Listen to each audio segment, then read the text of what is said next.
গত 14 আগস্ট 2025 তারিখ ভোর আনুমানিক 5:28 ঘটিকার সময় রাজধানী ঢাকার বনানীতে 360 শিশাগঞ্জ নামক প্রতিষ্ঠানে একটি যুবককে ছুরিকাঘাতে হত্যা করা হয়। গত 14 আগস্ট 2025 তারিখ বনানী থানা এলাকার ইন্টারনেট ব্যবসায়ী রাহাত হোসেন রাব্বি তার বন্ধু নুরুল ইসলাম খোকন সহ বনানী থানাধীন 11 নং রোডস্থ হাউস নম্বর 100 লিফটের 4 তলায় অবস্থিত 360 শিশা লাউঞ্জে প্রতিষ্ঠানে যায়। গত 14 আগস্ট 2025 তারিখ আনুমানিক ভোর 5:28 ঘটিকার সময় উক্ত ভবনের 4র্থ তলা থেকে সিঁড়ি দিয়ে নেমে 2য় তলায় আসার সময় আসামি মুন্না এবং মাসুদুর রহমান হামজা ভিকটিম রাহাত হোসেন রাব্বির পথরোধ করে দাঁড়ায়। তখন ভিকটিম রাহাত মুন্নাকে চিনতে পেরে বলে যে, মুন্না, তুই এখানে এই সময় কি করছিস? উক্ত কথা বলা মাত্রই ভিকটিম রাহাতের সাথে আসামি মুন্না এবং মাসুদুর রহমান হামজার তর্ক বিতর্ক শুরু হয়।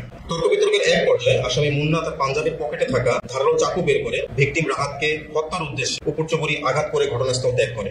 ভিকটিম রাহাত ডাক চিৎকার দিলে আশেপাশে থাকা লোকজনের সহায়তায় ভিকটিমকে রক্তাক্ত জখম অবস্থায় সিএনজি যোগে চিকিৎসার জন্য কুর্মিটোলা জেনারেল হাসপাতালে নিয়ে গেলে কর্তব্যরত চিকিৎসক পরীক্ষা নিরীক্ষা শেষে তাকে মৃত ঘোষণা করেন। উক্ত ঘটনা বিভিন্ন প্রিন্ট এবং ইলেকট্রনিক্স মিডিয়ার ব্যাপক প্রচারিত হয় এবং এলাকায় ব্যাপক চাঞ্চল্য তৈরি করে। পরবর্তীতে এই হত্যাকাণ্ডের ঘটনায় জড়িত আসামিদেরকে গ্রেফতারের জন্য র্যাব 1 CPC 1 এর আবেদনিক দল বিষয়টি আমলে নিয়ে ছায়া তদন্ত শুরু করে এবং আসামিদেরকে গ্রেফতারের জন্য ওয়েদা নজরদারি বৃদ্ধি করে। ঘটনাস্থল এবং আশেপাশের সিসিটিভি ফুটেজ দেখে যা সংগ্রহপূর্বক বিশ্লেষণ করে আসামি শনাক্ত করতে সক্ষম হয়।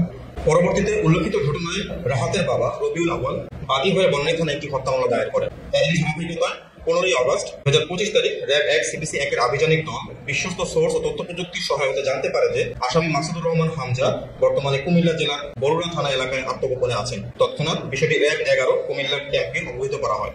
উক্ত সংবাদের ভিত্তিতে র্যাব 1 উত্তরা ঢাকা এবং র্যাব 11 কুমিল্লা ক্যাম্পের যৌথ আভিযানিক দল সঙ্গীয় ফোর্স এবং অফিসারের সহায়তায় কুমিল্লা জেলার বরুড়া থানাধীন গামুয়া এলাকায় বিশেষ অভিযান পরিচালনা করে এবং আসামি হামজাকে গ্রেপ্তার করতে সক্ষম হয়। গ্রেপ্তারকৃত আসামি হামজাকে প্রাথমিক জিজ্ঞাসাবাদে সে জানায় ঘটনার সাথে জড়িত অন্য আসামি মুন্না তার আশেপাশে অবস্থান করছে। হামজার দেওয়া তথ্যের ভিত্তিতে আসামি মুন্নাকেও কুমিল্লা জেলার বরুড়া থানাধীন গামুয়া এলাকা হতে গ্রেপ্তার করা হয়।